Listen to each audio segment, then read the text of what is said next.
Okay guys, mga kapis wifi, so now meron tayong problema sa PIS wifi. Yung problem is nawawala yung time pagka magre-resume after nilang ma-post, tapos mag-resume nila yung oras. Pagka mag-internet ulit sila, nawawala na yung time. So siguro may oras pa or may remaining minutes pa silang natitira. So yun yung nireklamo ng mga customer natin na nawawala pagka ni-resume yung time. So meron tayo ditong nagtanong kung bakit ganun. So tinignan ko din sa sa group, sa Facebook group, sa page pala, sorry, ng 1.5. So meron dito mga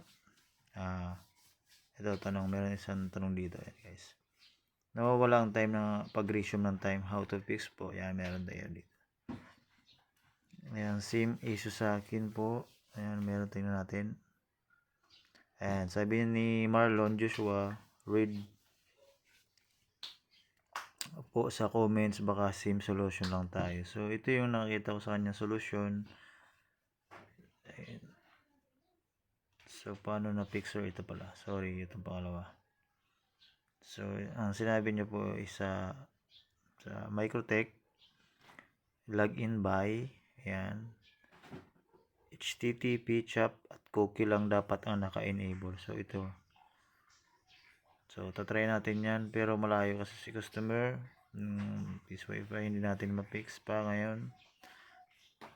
So bukas try natin, pero magkaroon tayo bibigyan natin siya ng isang solusyon na meron dito. Yung sa tingin ko baka makatulong tong isang solusyon para pansamantala.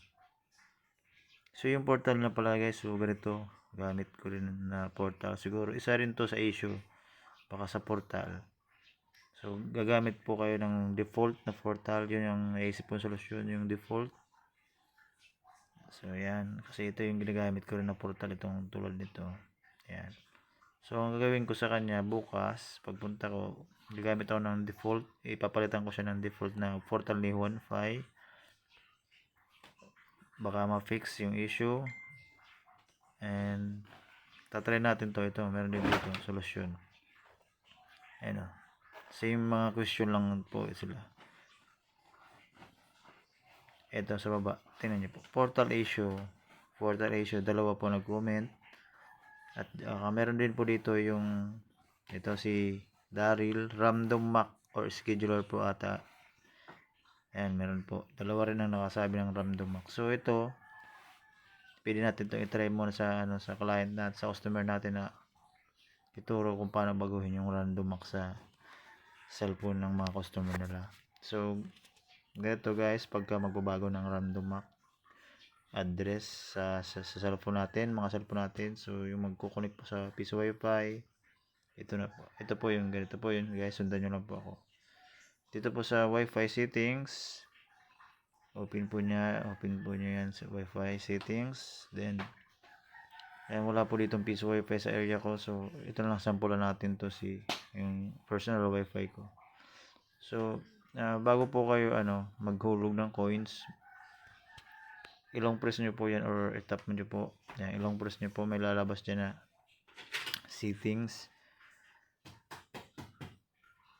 Dito po sa modify network, pindutin nyo po yan. So pindutin nyo po tong show advance. Sa iba pong cellphone hindi po ganito, basta hanapin nyo lang po yung sa settings, yung privacy. Ito po yung privacy, tingnan nyo po, naka-use random Mac po siya, use randomize Mac. So pindutin po yan, pindutin nyo yan, then ilipat nyo lang po sa device Mac. Yan, pag naka device Mac na po, ayan, nakalagay na device Mac, i-save nyo po, save lang. Tapos, ayan, pwede na po kayo dyan mag hulog ng or magpindot ng insert coin sa cellphone nyo. Para, ayan, tulad po nito, ayan, nakaramdamak. Ayan, okay na, hindi na po siya nakaramdamak ngayon, naka-use, diba? Use na po yung kanyang mark. Tingnan nyo po. Ulitin natin. Ayan, ito po yung privacy.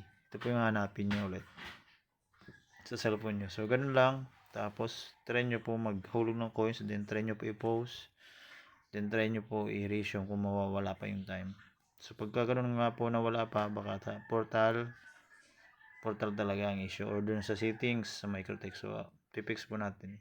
Ayusin. Gagayahin natin yung settings na sinabi nila. So, yun. Yun lang.